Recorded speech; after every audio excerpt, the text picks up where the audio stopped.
Ladies and gentlemen, welcome to the Indigenous Media, Indigenous Now podcast. I am sitting today with Inkpa Mani, and he's actually a very intuitive individual. But what really caught my eye was his TikTok page, his social media channel, where basically what ended up happening was he was working on stone sculptures, and it really kind of captured my attention because of how diligent someone has to be able to work with these stone sculptures, how much effort, time goes into really Hello. carving, right? You're carving something from this material that seems so brand new to a lot of us, but as we chip away, as we keep going, what ends up happening is that we come out with something beautiful.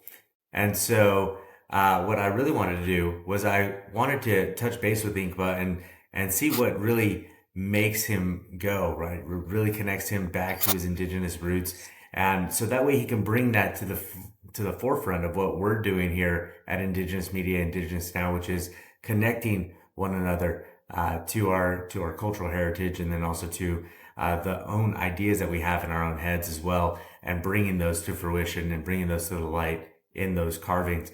And there we go. I think I'm back. All right, I can see it. All right. Well, you And just missed my incredible um, introduction, man. So no. But oh, what I was telling the audience is that I'm bringing you in so that way we could really kind of speak to your talents as far as how they reconnect you back to your culture and how you bring that culture forward in the work that you do. Because through stone, a lot of times people are working on themselves, right? And they're looking at this end goal, and they can see the end goal for the most part, but when it comes to actually meeting the stone, the raw stone of their lives, a lot of people get relatively intimidated. And what happens is they don't start on the sculpture, or they start on the sculpture and then they kind of back off of it and then kind of leave an unfinished product. But I wanted you to kind of like bring to fruition how important it is to really kind of finish that product through, and really how it connects you back to your indigenous roots as indigenous Mexican American as well, and how that influences your artwork, the historical aspect of it as well. yeah. So if I heard right, the question is, how do I finish my stone projects, and how does that Yeah. relate to me? Yeah. Well, I would say I also struggle to start stone projects. Um, and I say that because there's like a lot of philosophy, like cultural teachings that people are like, not from just my tribe, but other tribes have shared with me. And it's kind of one of those things that once you hear it and listen to it, it's like, what do you do with that information? How do you carry that on? And I think what stands at the forefront for a lot of my work is some of those teachings of where or why stone is considered a relative, specifically in the way that I was brought up amongst Dakota people, is that it's a grandfather. And this is true of other groups like Ojibwe and Hidatsa, other tribes in northern um, part of what is now the United States. But for me, like it's why it starts with why am I making this project? Um, and just thinking of like what does it mean for this stone to be a grandfather? And I lean back to what one of my adoptive grandmothers had said in explaining that stone is a relative because every mineral inside of stone exists inside of us. Um, so everything that's inside of this, the stone flesher exists inside of us, whether it's potassium, calcium, iron, zinc, copper. So, and at a very base spiritual or just scientific level, we have a relationship to it based on material.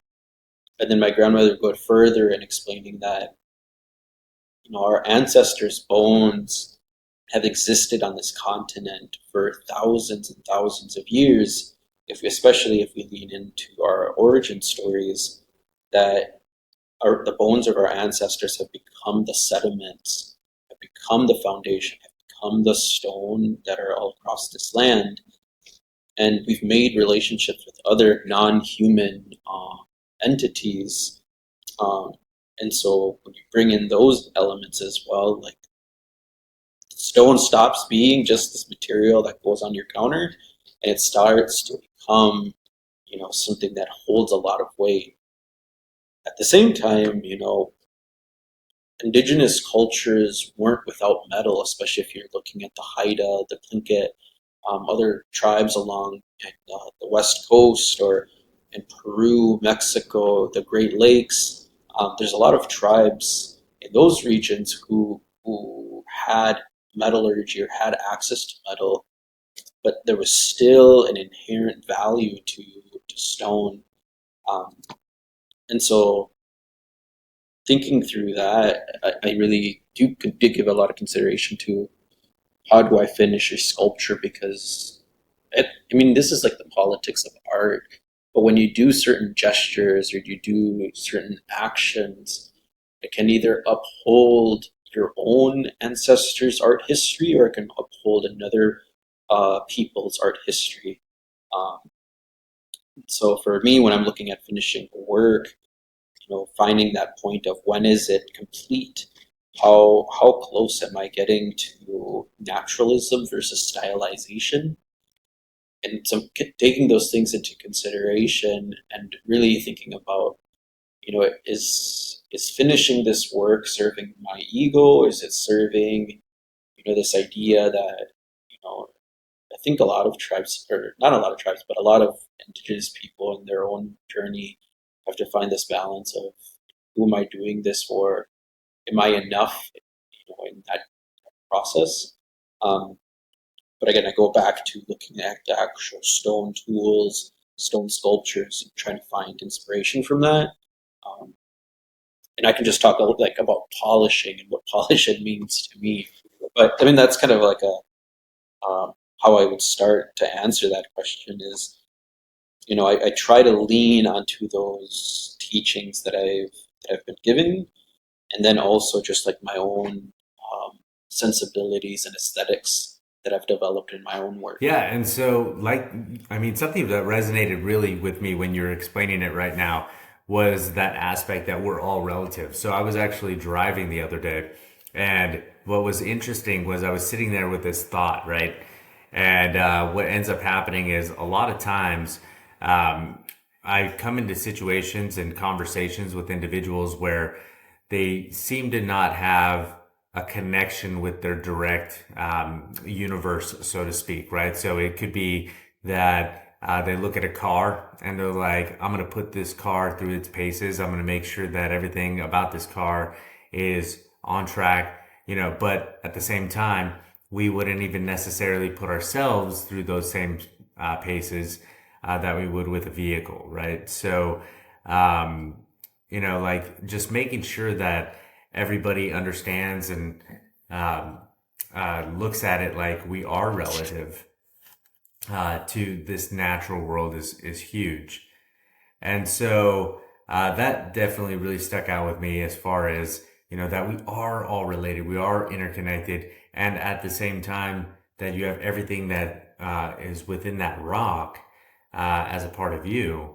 Um, you have to realize that we're not so different from this natural world and that everything that's here exists here. The thing that resonated with what you said to me the most was definitely the story of that connection, right? And being relative with the rock, right? You have everything that you need that this rock has. You have everything that that rock has. You're no different than that.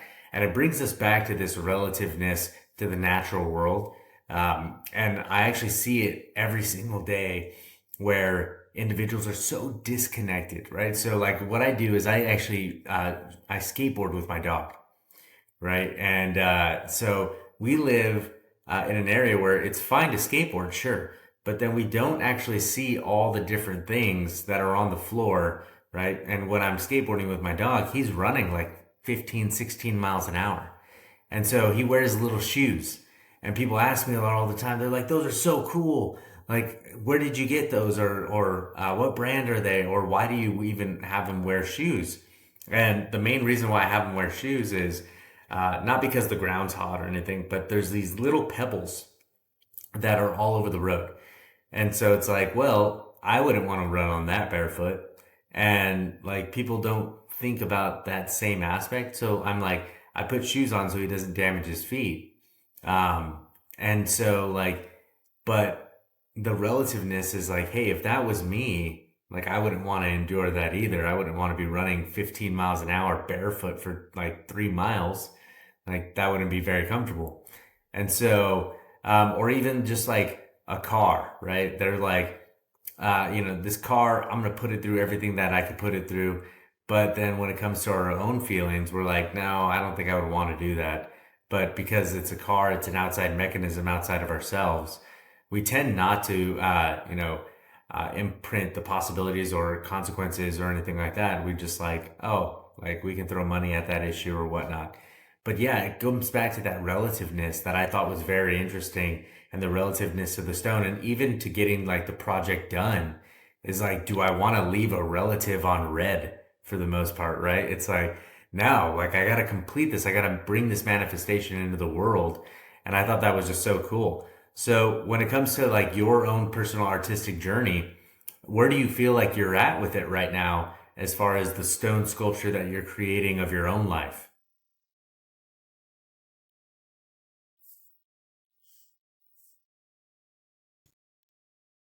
I would say that stone sculptures hold a different capacity or a different they hold a different role in my artist practice.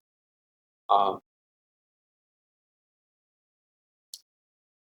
and in that they tend to be more public and they tend to be large scale sculptures that honor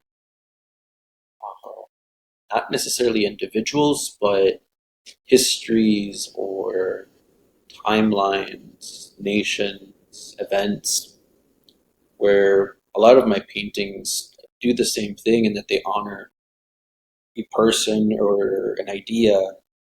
Um, but I mean, some of the projects that I'm working on are like the Yale Divinity School project that I'm working on now. It's meant to be an acknowledgement by Yale that we are standing on the ancestral homelands of a unique tribal people. It's not just like um, it's you know that this is a monument or a sculpture that is meant to honor all of the students at Yale. It's meant to help educate. It's meant to be a touching point for students, but it's specifically to a place for Indigenous students who are at Yale to find a place that has common ground or has this understanding that the Indigenous people sometimes share. And so that's different than than a painting that belongs or would go into a gallery or a museum or someone's home. Uh, I imagine a lot of my sculptures, stone sculptures, as having a relationship to the environment, and because it has that relationship to environment and people, and it's visited constantly, it's acknowledged by touch or the seasons, that it starts to become even more alive because it has that relationship. Where when things enter like a museum setting, it's like a purgatory almost towards the death, where it ceases to change. It's stuck. And we think about stone as something that's like, um, I don't know, that it's Like it's got immortal or that it's permanence. resistant to change. Yeah, that has a permanence, but really, like stone has this malleability that if you give it enough time, if you give it enough, observation, it's changing constantly, just like a person is. It's able to resonate or speak or give off heat. Um, so a lot of the things that we think of to be human, to me, I can very much conceptually apply that to stone if you start to apply like its geological time or its own time onto it. And I think those are the things that I'm trying to resolve within my work is like I'm Yeah. really interested in stone. Like when I go to New York, I mean, that's the thing that I'm noticing. Like, oh, this is Danby marble, or this is granite that comes from Georgia or Atlanta, from different parts of the world or the United States. And my friends kind of make fun of me of like, oh, you're really in love with stone. But it's something like I don't know that like when you develop that. a relationship with the material, you start to notice it everywhere. You start to see it, start to almost have a conversation with it. And I think that's where I'm starting to go with stone, is allowing it to kind of speak a little bit more rather than dictating, what is it that I want this material to be, and having almost like a control over it, allowing for that, I don't know, its own plasticity, um, to come through, its own voice to come through, and that's done by, like, you can accentuate its roughness, you can accentuate the tight grain or the crystal structured side of it, or it can also be the calcification that happens when stones are buried underground. You can draw attention to some of those elements. And then the other way that I've been thinking about is I really resist quarried stone when available, trying to find like naturally formed stones that have been shaped by the land, to work on public projects when it's available, and and to just really make sure that's an incorporated aspect of it, because the same way that a lot of these stones are formed by this site is the same way that our own people are shaped by our sites. That our language, our spirituality, our facial structures, um, our cosmologies, they're all shaped by the environment in the same way that water, wind, acids, in that natural environment shape the stones around us. Um, so that's like an element that I try to also incorporate where am I, so where am I at with stone is, you know, meeting it where it's at, and using cultural stories or elements of, storytelling to and accentuate, why is this material the best material to make a public artwork with, versus today, as in a globalized society, we have access to multiple materials. But I think it's something to say that the stone that is here is enough. And I think we start to have those conversations, we don't have to import or export, things that are outside of that sphere, in the same way that we talk about indigenous belief systems or indigenous scholars. We don't have to bring in other people than what already exists within that Yeah, system. what it seems like you're saying, right, as far as the relational aspect of this stone, and I love the fact that you brought up not using quarried stone, because then it's like, well, I'm not having to, go into the land and pull out what wasn't already offered to me to work with, right? Like you're respecting the land in that case, and from that, you're also brought up a great point too, to where it's this, it's almost like a gift, because this stone, the way that it was given to you, has had so much love, erosion, different things that have happened to it over time. And that's just like human beings, where we've had so much stuff that's actually happened to us over time, and that's shaped our lives. I mean, I look back at like past relationships and stuff, and people will be like, "Oh, do you not like that person?" And I'm like, "No."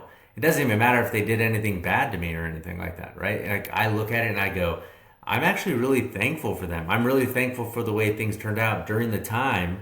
Maybe I could have been a little angry or mad or sad or anything like that.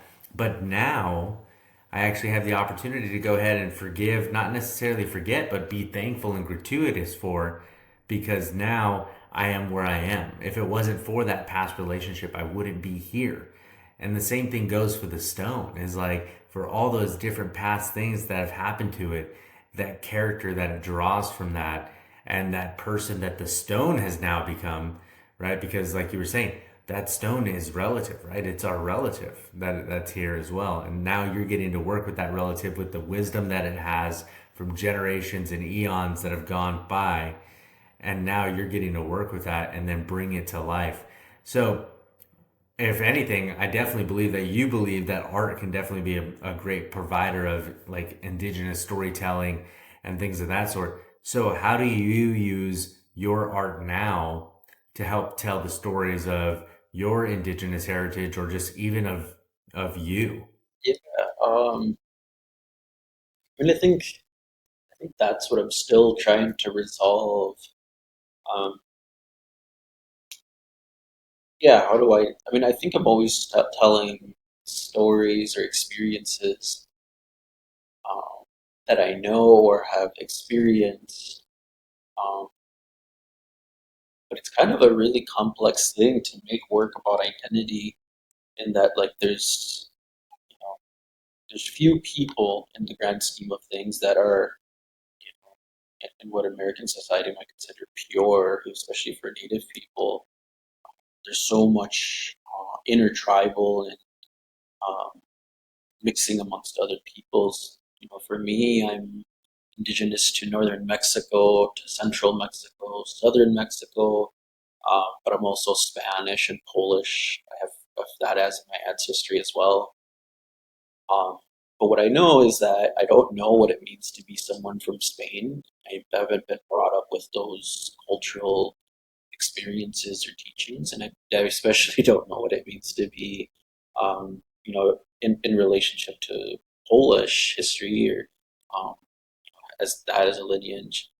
Um, but what I do know is, the things that I've grown up around, the environment I've grown up around, um, and so I make, you know, work based off of the experiences I've had, and that can be a mix of, um, Latino culture, Mexican culture, Southwest culture, Northern Plains culture, American culture.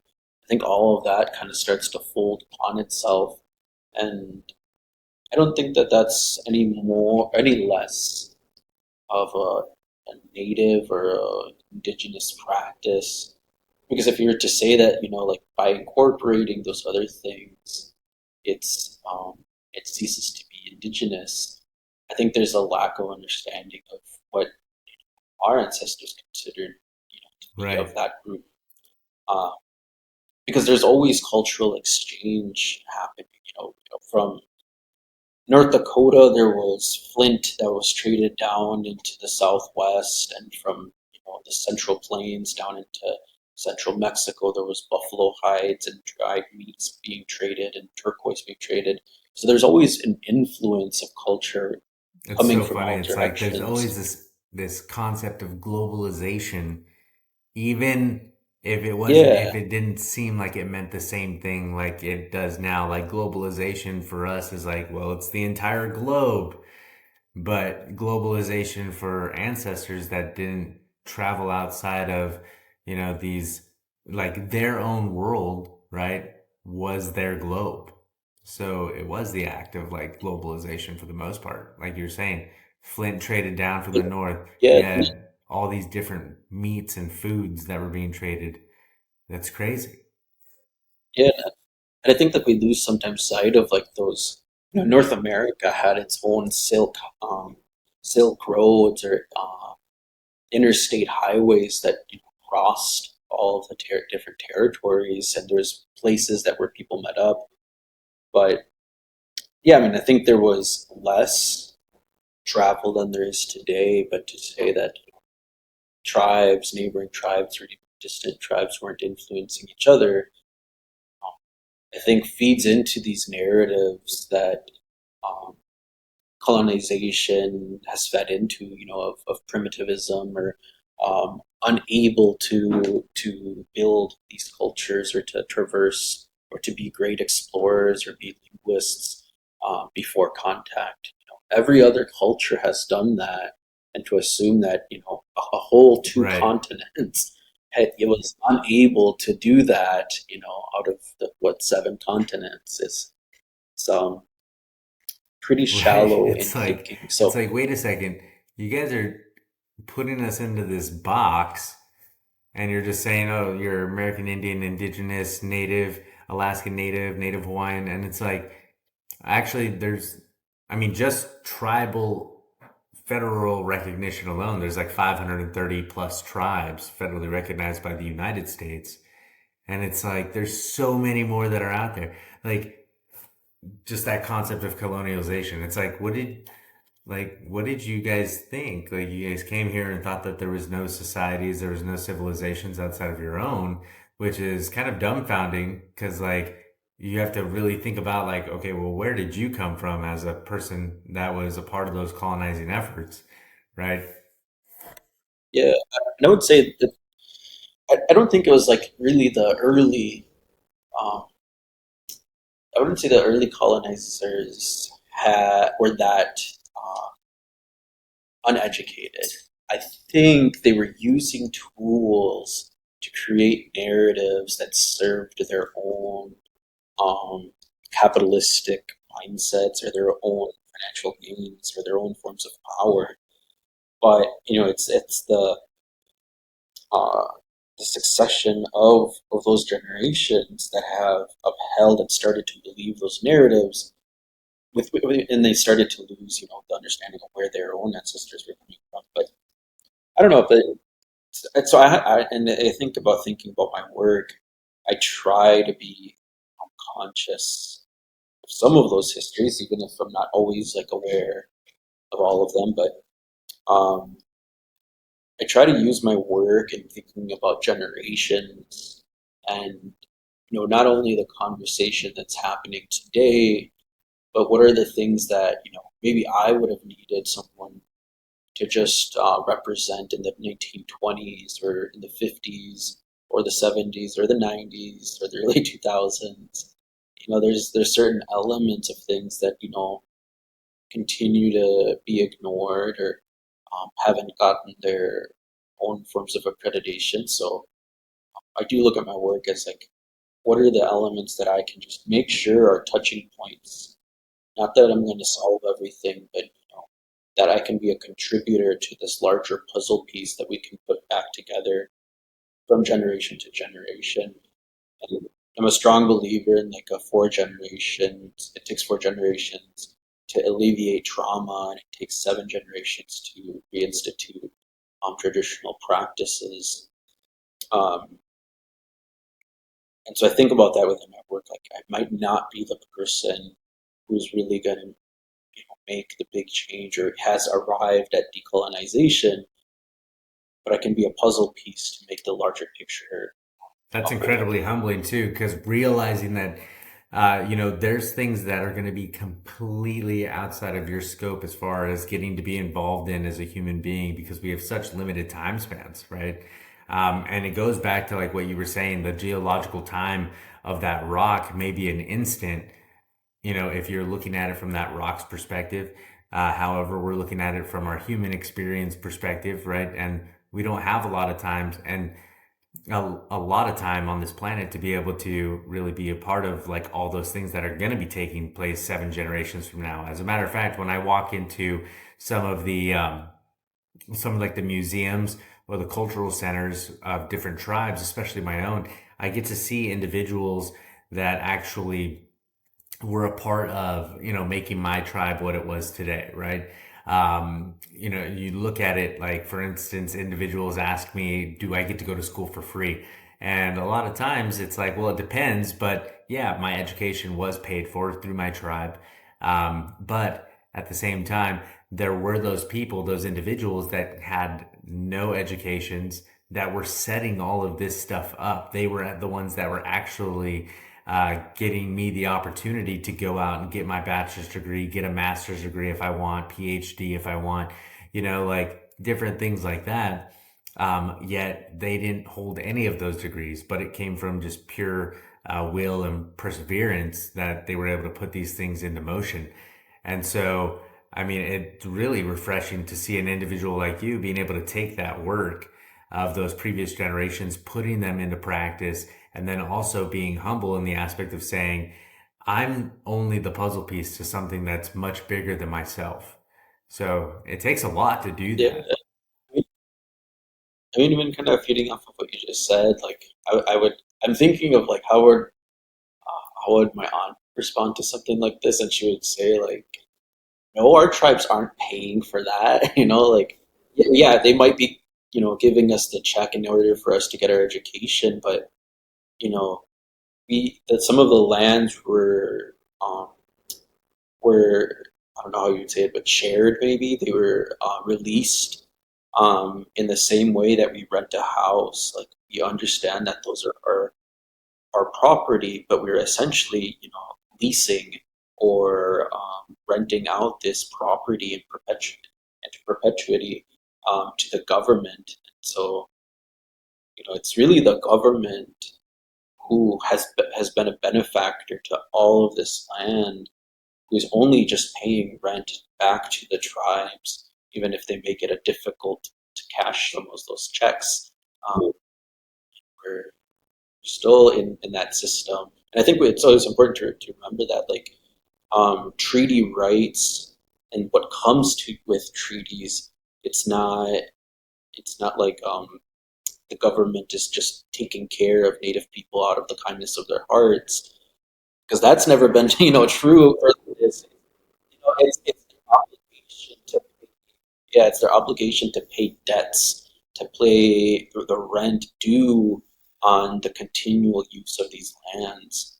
And if that ceases to happen, there needs to be a discussion of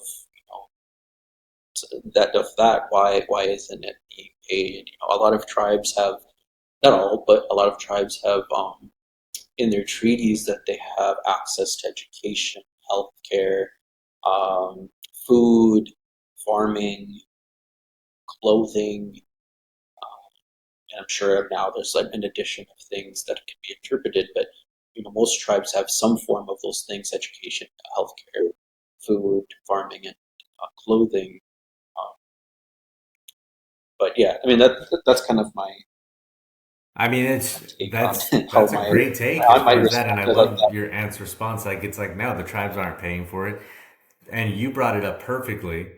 The governments happen to be the benefactors, to where it's like they're the ones that are taking the land, developing it, really kind of trying to maximize the yield that they can get out of the land. And it's more so like, we're just like, hey, I will accept some payment for that, but we're not looking at it as we're property owners, but rather we're stewards of the land. So that way we can take that money and put it back into the preservation of these lands that so many of us call home, which happen to be now referred to a lot of times as reservations. And it's like, no, to your aunt's point, it's like the tribes don't pay for it.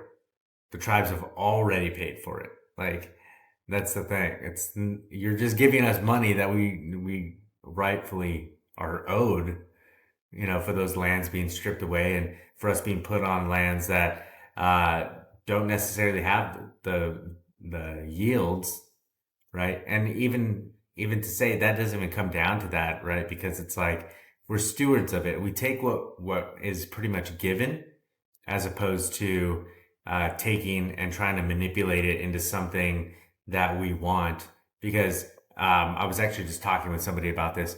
What really kind of, to me, sets humankind apart from the rest of nature is that we overreach for comfort, right? So, like, we're never comfortable because everyone's asking, how can it be better? Rather than just being like, no, this is the best. This is the best for what it is right here, right now. And so, kind of bringing that back to the native perspective, though, our indigenous perspective, where we're stewards of this land. It's like no, we were comfortable, and there was no other comfort that was necessary. But you're coming in, you're taking the land, you're trying to make it into something that it's not. You're not living with the land, you're living on the land. And yes, out of those struggles and out of that strife, now our college educations are paid for a lot of tribal members, not all. Yeah, I mean it goes back to like under treaty, education is afforded because the traditional forms of education were forced to those type of pedagogies were are erased, and in return for that, the government has an obligation to make sure that the wishes of the original nation have access to education. And that definition of what is education can shift over time. Um, Yeah. yeah, I I mean, don't it's a know. tough question to really kind of dive into, or to really answer and stuff like that.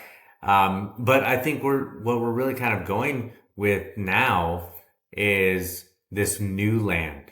So I don't know if anyone's ever put it to you in this perspective before, but especially because what we do at Indigenous Media Group is a lot of digital sovereignty conversations. We're really kind of trying to prepare our generations, our next generations of those seven generations with the knowledge that they're going to need when it comes to things like data sovereignty, digital sovereignty, tribal sovereignty within the digital sphere, right? And having that digital presence that says, one, I'm here, I'm not extinct, I'm a Native American, we do exist. But at the same time, too, it's this fight for this digital landscape where if we don't really kind of dive into it, right, we kind of like end up getting forgotten. So, what that brings me to in this aspect is, your journey on TikTok. I noticed when you kind of first started with it, you're kind of like starting out with some drawings and stuff like that. And then you kind of jumped into the stone sculpture, kind of portraying your journey as you move forward. But what has engaging with TikTok or different social media outlets done for you as an artist? And how does that help you to get your story out there? How does it help you to interact with the people that really find your work so relative to them? Yeah, um, I would say that I think it's just important for me. I don't, I don't know. It's kind of a generational thing. I'm trying to think of through like how I really maybe answer this, but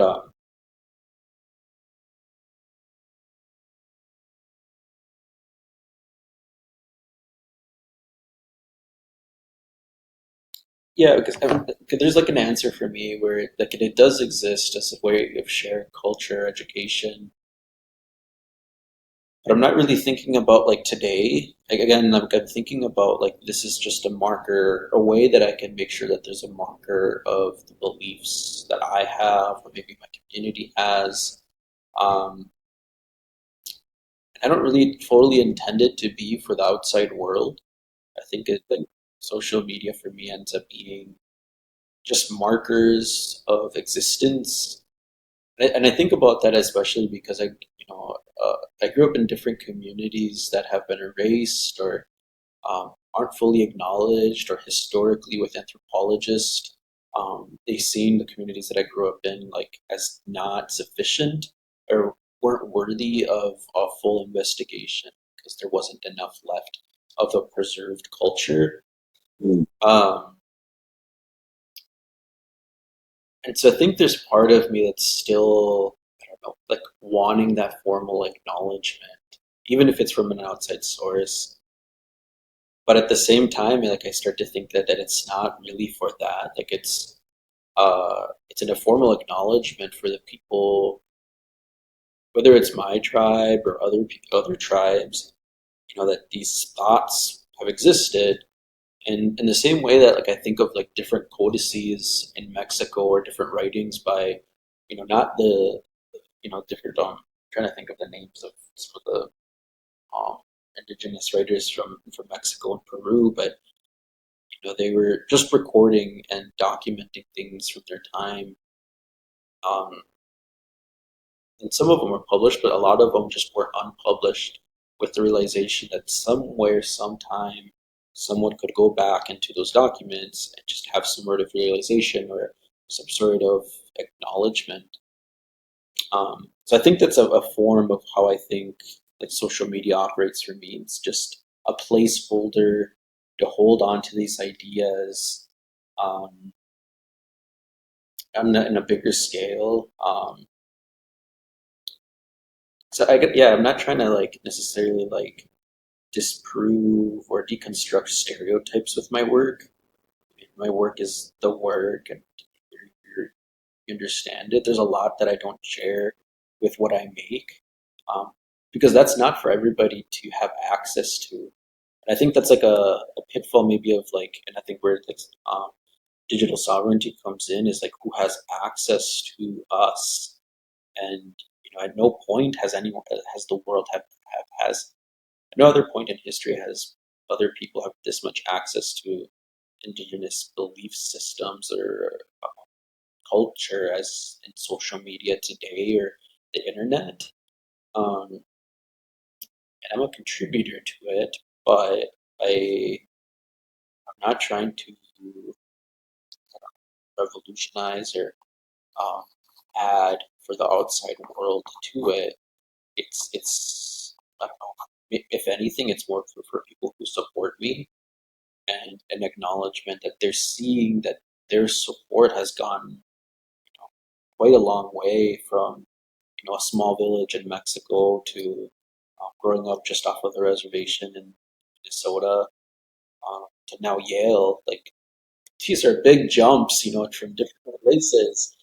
And it's like very few people get the opportunity to make something like this happen um, because of historical reasons, social reasons, economical reasons. Um, so I think my social media operates in that sense. It's like an acknowledgement that their effort, their energy, their time um, is leading to something. What that is yet, I don't know, but it's a form of validation, I guess, for our own people to see that it is possible. I mean, I don't. It's not like I have like this big, social media Right, but following what or you're anything. doing is Uh, still relatively important because, like you said, it's not necessarily for everybody, but it can be for those people that follow you, that support you, that want to see you grow. Almost like the people that are contributing water to the potted plant, right? It's like we want to make sure that we're seeing him go from, step one to where he is now and being able to see that yeah, growth.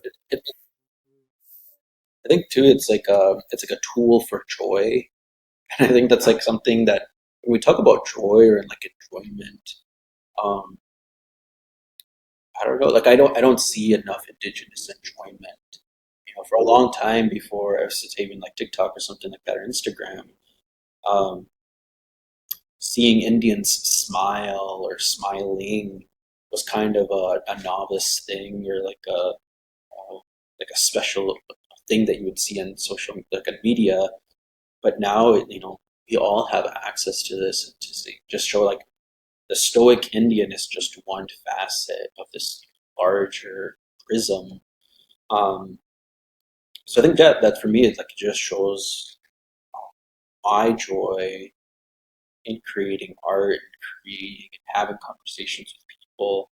Um, it's a form of like just affirming that we have these complex emotions. It's not this mono sided perception. Um, and that it's something that's alive, that it's evolving. I think social media, digital media gives access to that.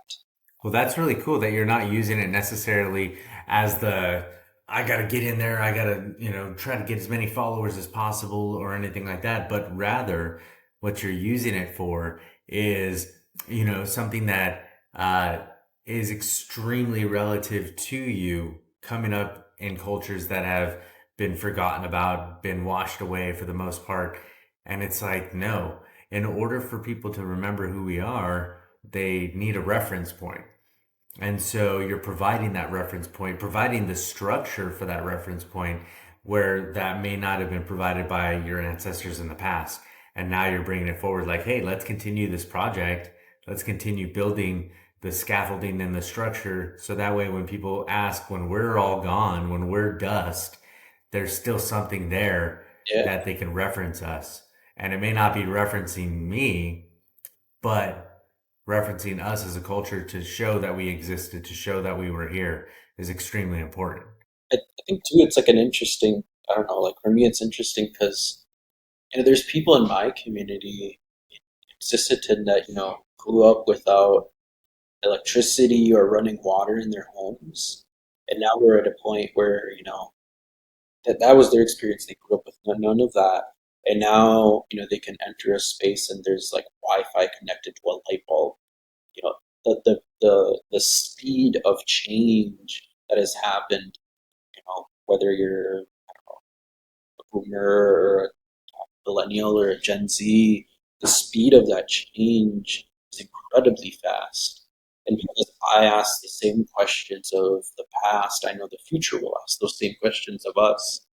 And so I think that's why I think about like these are just place markers for thinking or for a continuum because they're going to ask how did they go from no digital media, to like fully incorporate it into our lives in ways that we might not even fully understand, especially with with the advent of like AI or other technologies like that.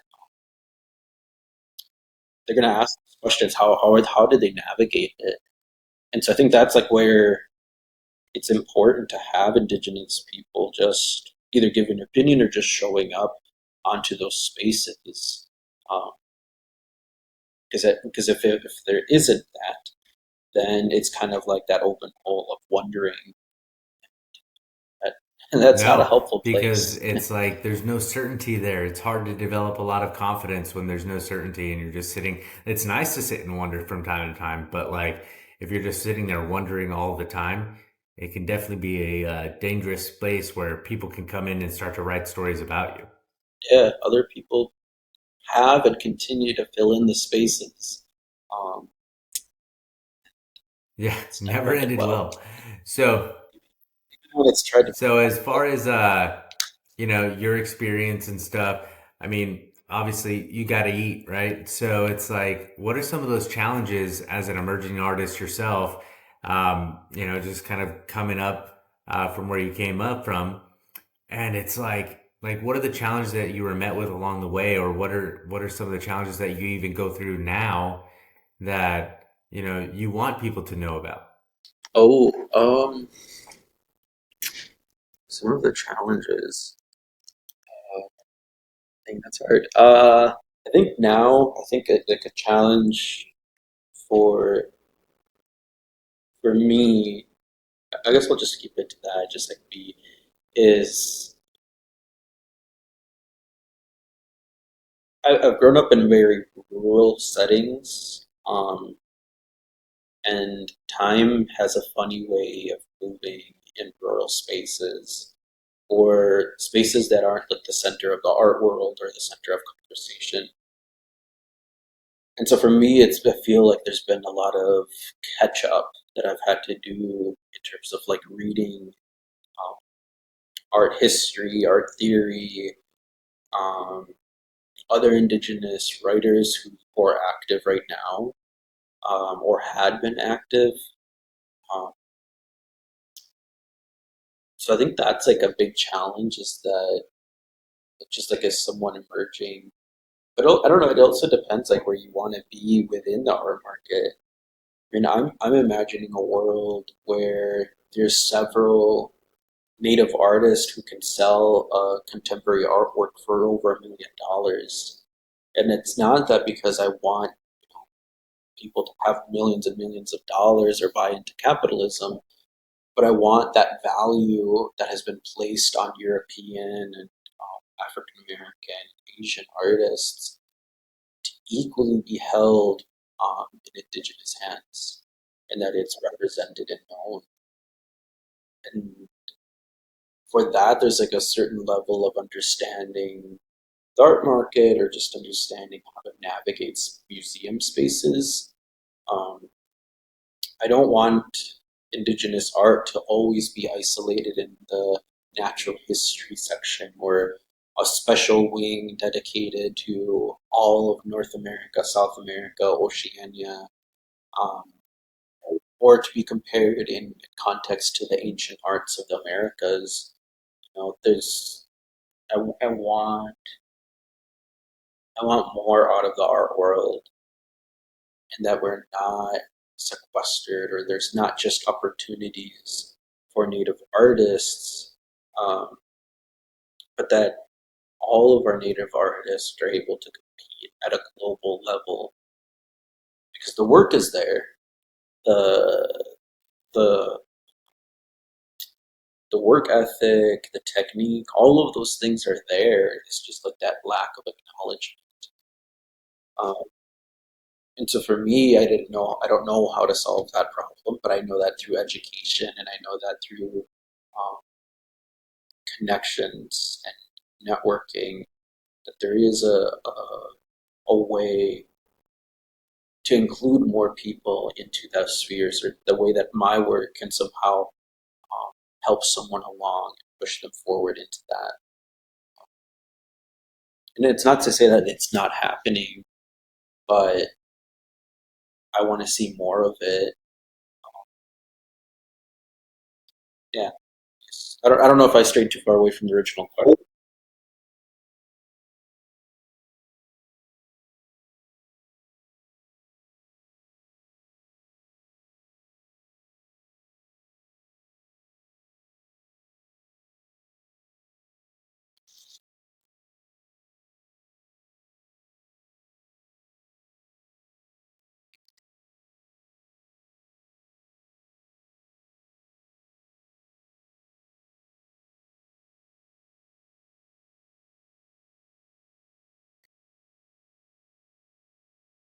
Yeah, yeah. I think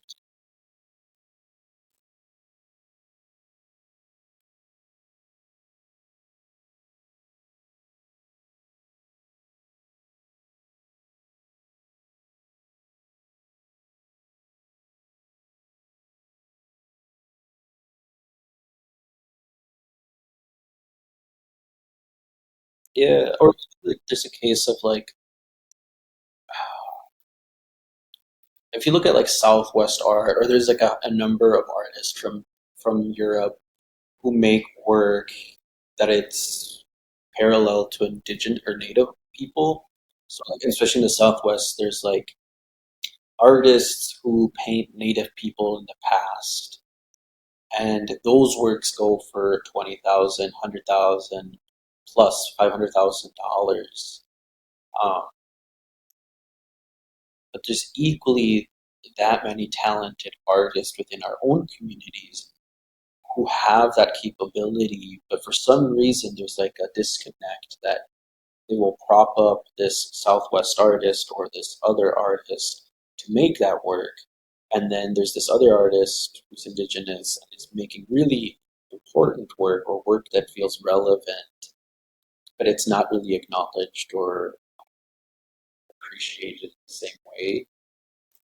I think that's part of my frustration. And then and it kind of expands further into that, like, you know, native art in the United States by someone who's federally recognized versus someone who's tribally recognized, or then you compare that to someone from who's of Mayan descent from Guatemala who's making equally incredible work, but there's these tier systems of indigeneity and how work is made and distributed that it's it's definitely not a fair playing field.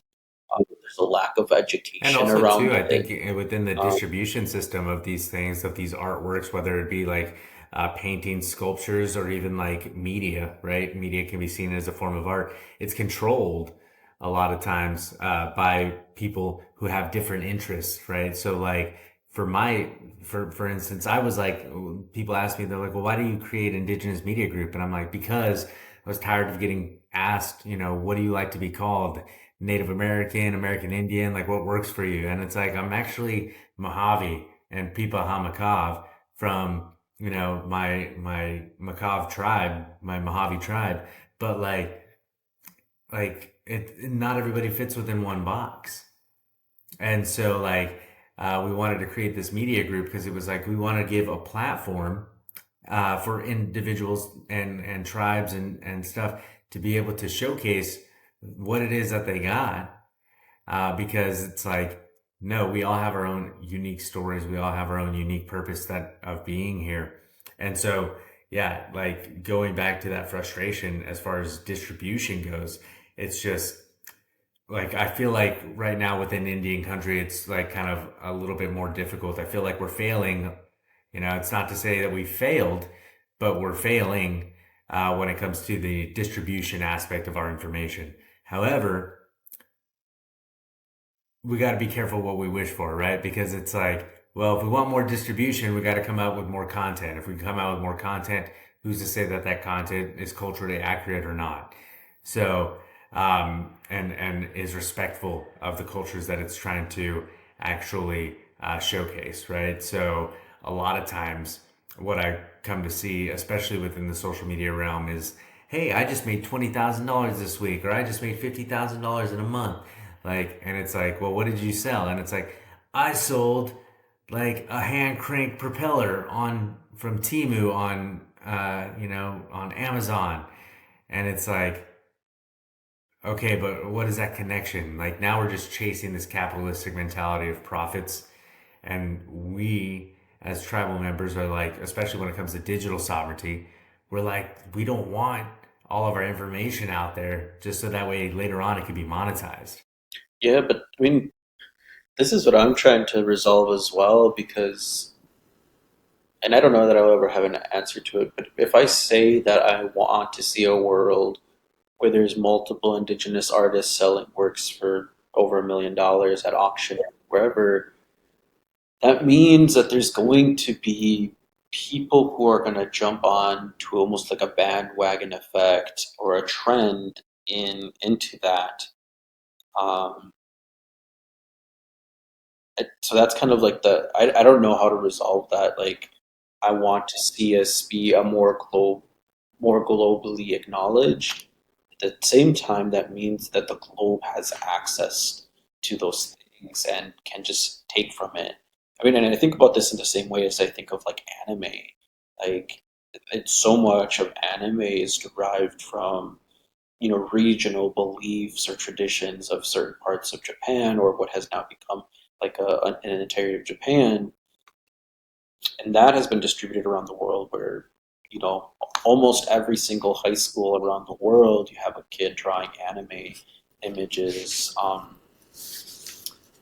So I think there's like a form of appreciation that comes with that, but then that distribution is like a double-edged sword. Um, but at the same, so I don't know, like there's like that back and forth because our value systems don't always align with other value systems. You don't know what's going to Right. And happen then to it, but I it do just comes believe, down to like, yeah, but okay, now this culture is going to get impressed upon another culture as well. Because maybe somebody thought it was a little bit more marketable. And then they started marketing that part of indigenous culture as opposed to the others without equal balance.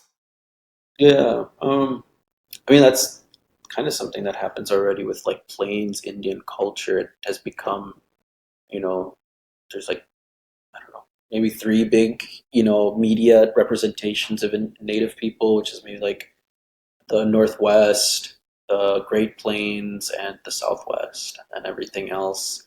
If you don't fit into that nice little box of those, of those cultures, then it's there's like a question of, well, how authentic is it if it's Right. not To this, the to outside the world, it outside is world at that. It's least. like, well, if you're not doing this, then how culturally relevant are you? Yeah, but I don't know. In terms of art, I'm trying to. I mean, and I think that's why I came to get my master's in fine arts. Is I'm trying to set myself up with enough questions that I can continue coming back to and maybe not even have resolution, but it's like I'm at least considering that that is a question that is out there, um, rather than getting to some sort of point and then that being the first time I've ever considered it, and that can be a dangerous thing. Like if I'm working on this big commission that represents not only just me but a larger group of people, and I haven't considered some of these questions. Um, or don't know where I even stand within that question, then I think that's a dangerous place to be, where people can start to poke holes into that logic. And I'm not saying that that doesn't already happen, but um, I guess that's why I'm trying to resolve some of these things or trying to gain understanding around it. Um, because if I do say that I want, someone to look back, what is it that I'm actually leaving Right. behind? Which for you is going to last forever. Right. Yeah, maybe not forever, but it'll last a couple thousand years depending on the material. Uh, but when it really comes down to it, I think for me, there's a certain level of prayer, whether it's like a prayer to ancestors or prayer to another power, that goes back to creation. That I often ask, to have the words or to have um, the my reasonings be aligned. rather than, I mean, maybe it's just my psyche, but like maybe it's like it helps me resolve some of those feelings that it's, I'm asking for guidance and I'm trusting that there's a form of guidance that, help me get to that next point or to whatever is meant to be. So, so when it comes to the future of like indigenous art, where do you see it all going? Like, where do you see, I mean, flying cars, all kinds of different stuff, but for you, what's the vision of the future looking like? I don't know.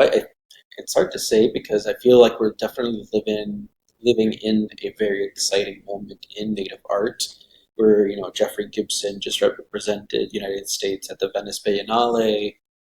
Diane Whitehawk recently had the um, was at the Whitney Biennial. Uh, what's her name? Joel Harjo, being the poet laureate for the United States. You have a lot of shows like Reservation Dogs. You have a lot of artists all the way around, um, being at the forefront. I think maybe that for the next 20 years will continue to grow. Um, but I think with that, it's gonna also require a lot of our tribal nations to really innovate past what is already known.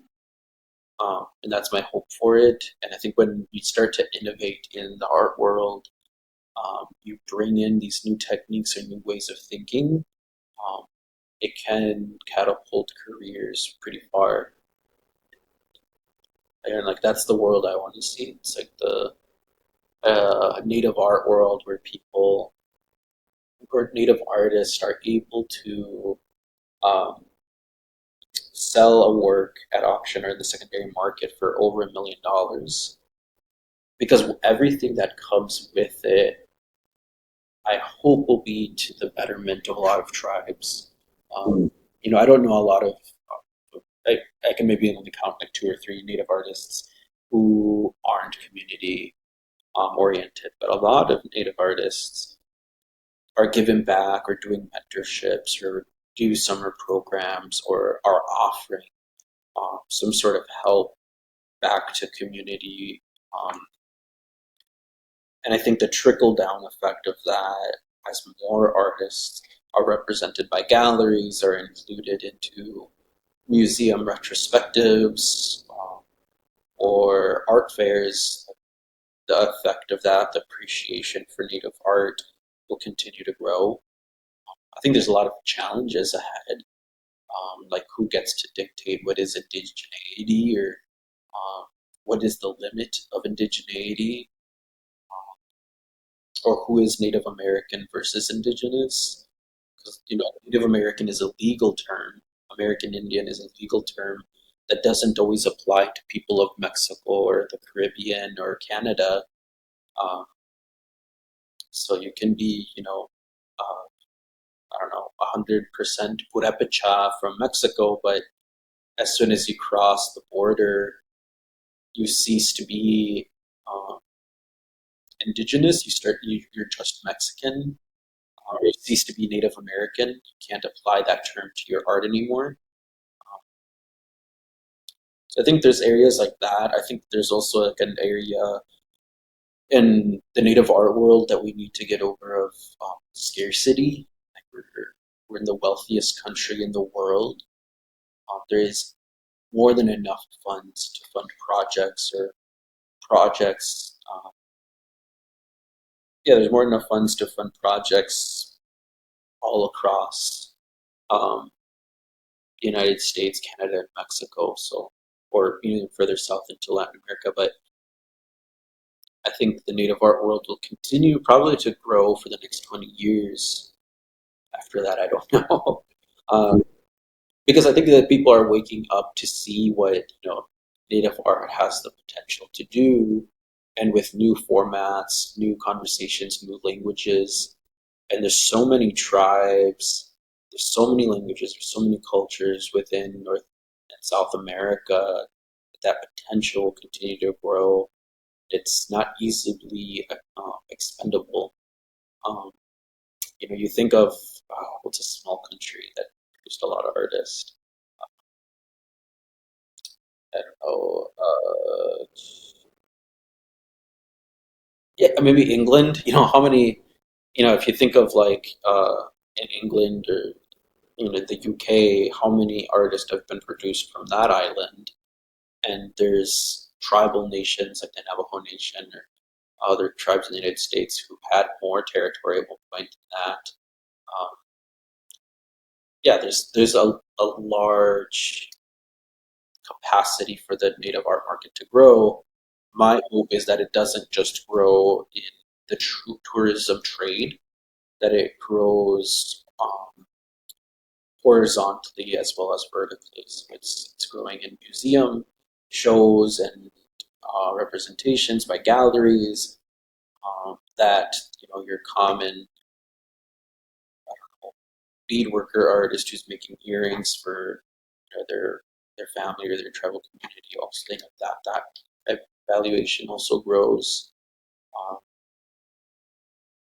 that the craft end of it, or the distinction between art and craft, um, again, grows vertically and horizontally to make it more sustainable for artists. Yeah, to make it more sustainable, to make sure that the distribution is also there. So with that being said, kind of looking towards those $1 million projects and stuff, what are some of the more meaningful projects that you've worked on or are working on currently, that really resonate with you? Like what's when you look at it, you're just like, that is me. Like what does that meaningful project look like? I think that it's split between two for me, or maybe three. Since I've been here at Yale, I've been more heavily exploring geometric abstraction, um, because I don't know, the 20th century, the 19th century did not invent geometric abstraction. It wasn't just these modernist artists who created this brand new way of painting or drawing or sculpture, because those things have continued to exist um, amongst a lot of tribes in North and South America. And so for me, I think like having more voices within that area and more people who can write and do research in that area to me seems exciting. Um, that's why that's maybe like one area like I'm really like excited about. Yeah, just where like the geometric abstractions are going and how I can incorporate more materials and make it more aligned to my belief systems, rather than just comparing it to other art history centers from around the world, especially Europe. Um, that fits a little bit different than like the public monuments. There's a responsibility when you're working with larger sets of communities. When something can just go in somebody's house or in a public building, that's a different responsibility. That's a different relationship than a monument that a community has to live with. Um, so like right now, I'm working. I mean, some of the projects I've worked on, I was an assistant artist to Dwayne Goodwin, who taught me how to work with stone or to become a stone sculptor, and that's at the University of Minnesota and Morris. Um, I worked on a couple of public murals in Vermilion and Wahpeton, North Dakota, Vermilion, South Dakota, Wahpeton, North Dakota, and Sisseton, South Dakota. Um, what's have I done? I'm working on a massacre site in the state of North Dakota that acknowledges a massacre of Dakota Lakota people in 1863 by General Sibley, General House, and General Sully.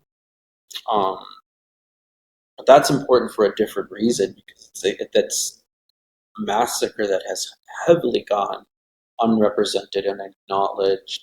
And up until about a year and a half ago, it was still considered a battlefield, where now it's been expanded to something more than just a battlefield. Um, And then I think about like my project here at Yale, like that's really important because if as Indigenous people, if we don't see ourselves represented in the landscapes that we're inhabiting, um, it can make it feel really lonely. We can lose sight of what is it that we're doing all of this for. So I think like this project at Yale is important because it reminds people that because this is one of the top institutions in the world in terms of education, like it reminds people that there is an original people of this land who continue to exist here.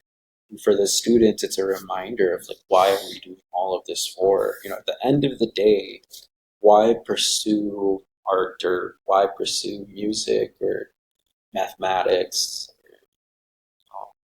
English or literature, you know, any of those things. Um, it's a belief that the work that we're doing matters, it will matter, and will continue to have an effect. Um, and then maybe the other area that I said there was three is the portraits that I've been working on. A part of my practice is making portraits of Indigenous people across now a couple of different communities. But like I said before, like some of the communities I've grown up in have been underrepresented in media historically or in academic research um, or just representations in art as well. I think it's important because we all descend from someone who we think are pretty great, um, or we descend from lineages, but when there isn't images to accompany that, it's hard to make those points to the outside world. Sometimes it's hard to make those points to ourselves. So portraits for me, because there's so many artists who are non-native that make images of native people, and those images perpetuate digital media or galleries or other spaces. I think it's important to continue making portraits of people in my community that exist today, not as relics of the past, not as a dying race or something connected to poverty, but just people who are community acknowledged, that are community revered, um, because the effect of that is our own people in the future will continue to see that those things existed, rather than it being a blank space or a hole. Again, like obviously, I'm not going to solve Hey, all of those I mean, issues, if but anything, that sounds it beautiful because it's like, you know what? Through all the struggle and all the strife, the assimilation schools, the boarding schools, all the troubles, the mass genocides that took place, you brought something up extremely important. The fact of like the way that we're portrayed, like in artwork, the non-natives coming in, portraying individuals in the past in oppressive situations, in poverty, and they're out sitting by the lodge in a loincloth. I actually was on travel with somebody, and we were sitting in the back of a truck, right? And it's this big military truck. We're in Guatemala, and all of a sudden these kids, they come up and they're selling us chocolate, right? Chocolate, you want chocolate, chocolate, chocolate, right?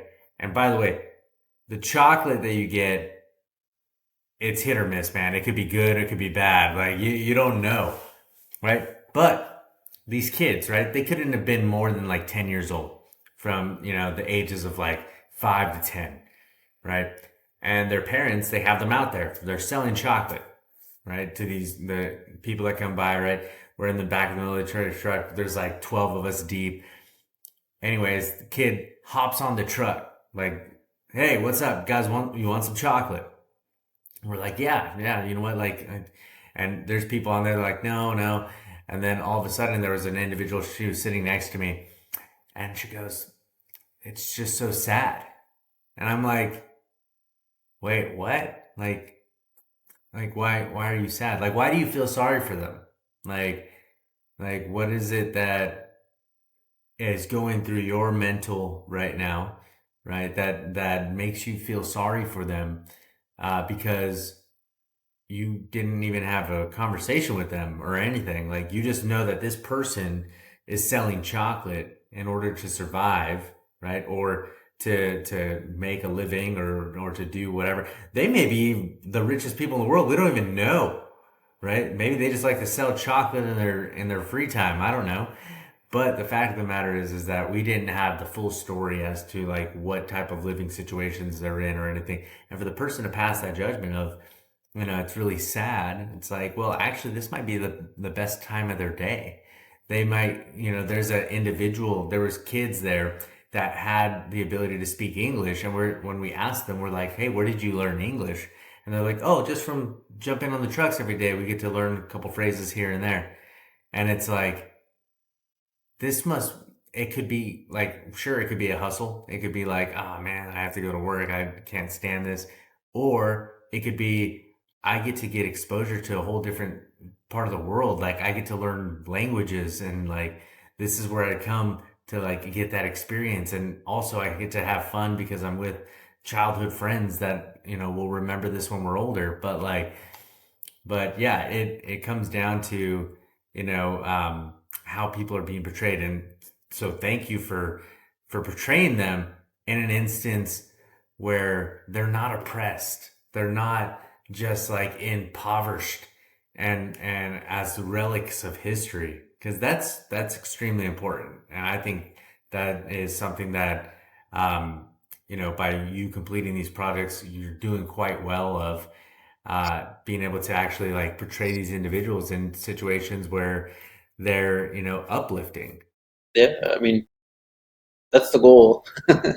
um, yeah, and I think just like each work inches a little bit closer to it, a little bit more resolution. Um, yeah, to get into that. If anything, like hopefully, like it, as you're mentioning, like on TikTok or Instagram or wherever, like hopefully it's like a again back to our own people. It's a touching point or an inspiration. Like it is possible. I think it's always scary when you think you're the first one to be able to do something, or you're the first one to do it. But I think the more you look into it, if we just shift our mindset a little bit, like there's always people innovating in every culture, in every group. You can always lean back to see how they maybe worked or navigated those spaces, or what codes or ethics or values help them navigate through it. But um, at least hopefully that's maybe another aspect of social media, is it just offers that insight, or offers that perspective that it is possible, that it's not as far of a reach as it maybe can seem, the right Yeah, tools. that's huge. So, kind of wrapping things up, right? I always like to kind of leave things for the next generations as well, just like yourself. And so, what would you have? Because I assume, just like me, I have a little kid inside of me that looks at myself now and goes, we would have never thought that this would be our life. Like, so to the little kid inside yourself, as well as the kids that are out there in Indian country, as well as the ones that are not indigenous too, the artists that are out there, what's a message that you have for those individuals? Yeah, I mean, I think the first things that come to mind, like again, if I were just to talk to myself, like I don't know, 10 to 17, just maybe like 10, 9 years ago, um, would be there's a great advantage to always be writing and reading. Um, whatever is it that you have, that I have on my mind or that I'm curious about, reading and writing have always been to my advantage. Again, like we don't have access to our ancestors all of the time, outside of ceremony, but the things that they did write down are really important because it's an insight into their way of thinking. Um, and then also writing your own ideas down are equally important. Because at some point, you're going to get to the same stage as, that's kind of what we're talking now. Like, you're going to see those milestones. You're going to be able to let go of some of the things that exist inside of us, and move that energy out in the same way that artwork does. So yeah, maybe start with like reading and writing are a really important part of being an artist, especially as we start to think about a global stage or international stage. Um, as artists, with that, it's also drawing, just a daily practice of drawing. Um, I think has definitely helped me get to the point of where I'm at. I think people have always seen me just drawing and doodling. Um, and I think that muscle memory has allowed me to be a little bit faster as an artist or to be faster as a draftsperson so that I have the time to read, the time to write. Um, other things that maybe have been helpful for me has been finding mentors, people older than me who have already gone through whatever trajectory I've been interested in, whether it was spiritually or in the art world, even gardening. you know, they're thinking about like food sovereignty. Like, there's people who've already been doing these things, and they might be close, they might be far, but finding a mentor who you can lean to when things get difficult or you don't understand or you don't have maybe sometimes the ability to see outside of your own space or your own mind. I think mentors are really important to figuring those things out. Um, I don't know, maybe for me, another one would be spirituality. Um, I lean pretty heavily into my own spirituality in times of uncertainty. I can rely on that. There's still a lot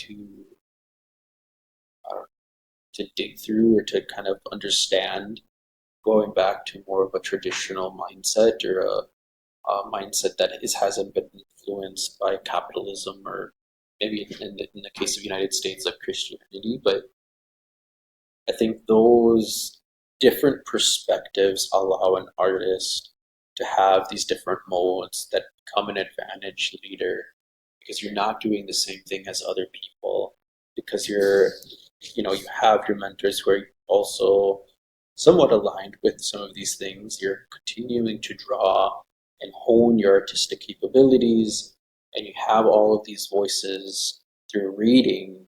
You're able to filter that down through writing to be very clear about what is it that you want or what is it that you're pursuing or want to convey.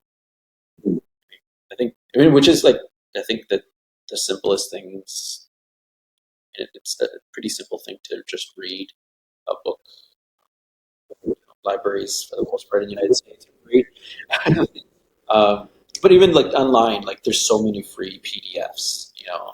Um, yeah, just having those things, reading and writing, drawing, and then conversations with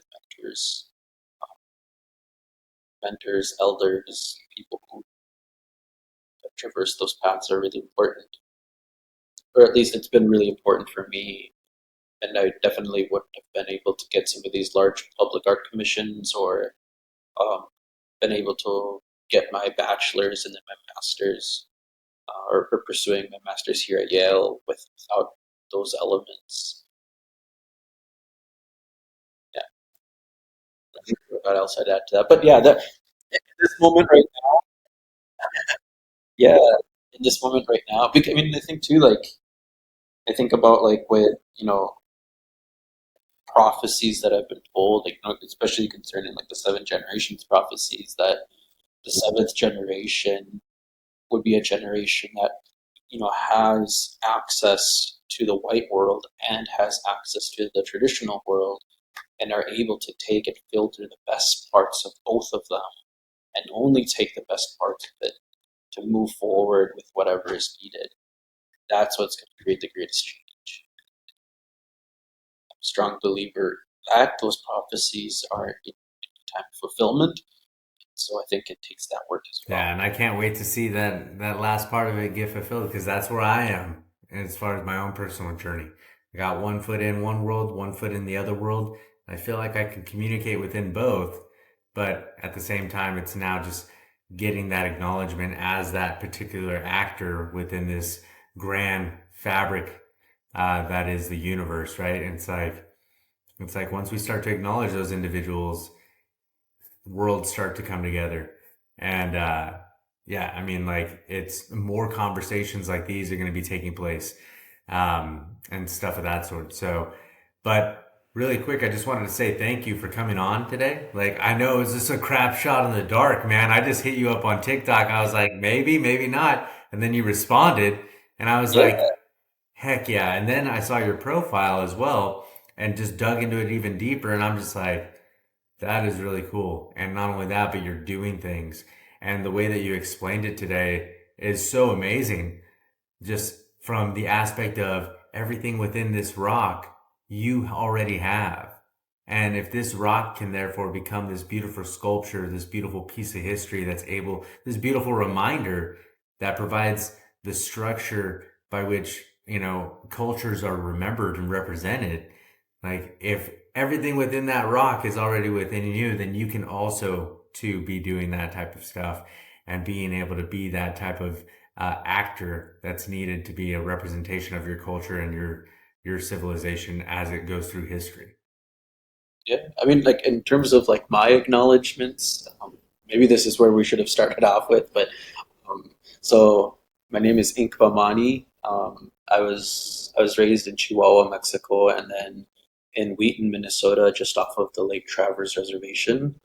Um, my stepdad is Dakota Sioux or Sisseton Wahpeton Dakota, from the Lake Traverse Reservation, and my mom is Masaya Mashika, and then I also have Taru Umada ancestry as well.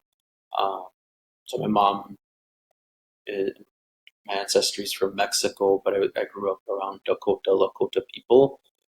My partner and my daughter, who's 4, are also Dakota, Lakota, and um, some of the people that I really would have to thank to where I'm at now is like artists like Dwayne Goodwin, who taught me how to be a stone sculptor.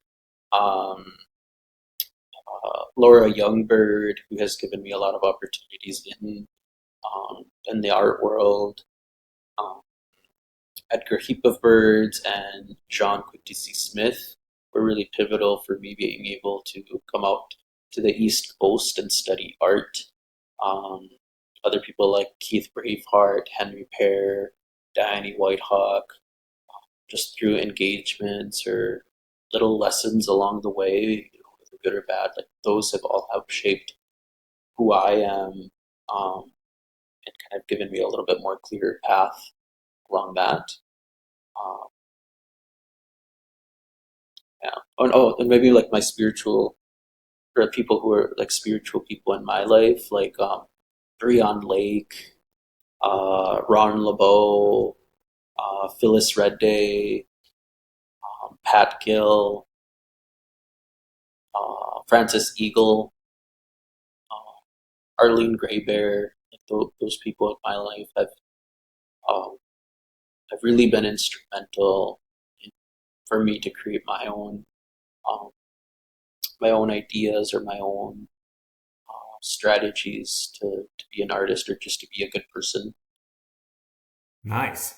Well, shout out to everybody. Also, too, where can people find you? TikTok, Instagram, website.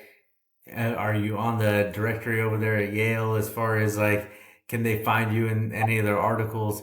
Just let people know where they can find you and be able to observe more about you. Yeah, most of my work is under Inkpa Mani Art on Instagram, and then on I think Facebook. I think it's also Inkpa Mani Art for those that still utilize Facebook.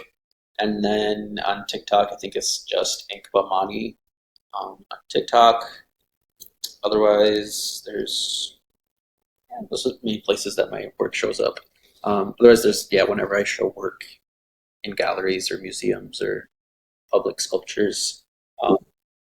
I think in August, the opening reception for my sculpture here at Yale opens up. In sometime the end of this or next fall, I have a public monument in this for the state of North Dakota, and then at the next fall of 2025, I have another public art project for Williams College in the Berkshires of in Nice. If Massachusetts. anything, do me a favor, give me those dates specifically for the one for you over at Yale. I want to see if I can do some stuff. But would love to be able to Yeah, kind of help promote that as much as possible. But yeah, man, once again, thank you so much for coming on, spending some time with me today, just talking about yourself, sharing your story, and the fact, look at this, man. We've been talking now for an hour and 35 minutes. That's crazy for a person that you just met today, right? So it's like yeah, you have a story, you have a wonderful story, and one that's going to be able to help inspire those next generations, as well as maybe even by rewatching the things that you talked about today, you'll get to get a little bit more re-inspiration. Not that you need it, but more of that inspiration. Just keep on going, keep on pushing the envelope, and working with those materials that have been gifted to you, because it's like this is your craft. Now you get the opportunity to showcase it for the world to be able to see, to be able to showcase it so that the world not only remembers you, but also remembers the people that came before you. So thank you again. And if anything, yeah. just can't wait to see the unveiling of this massive project you're working on for Yale, and see what comes of that. Yeah. Well, it's always easier talking to another skin who understands the complexities and all the fun of all of this. But yeah, definitely thank you for giving me this opportunity to, I don't know, ramble maybe for the last It's hour been and a awesome. half. All right. Yeah. Well, let me do this. Until next time.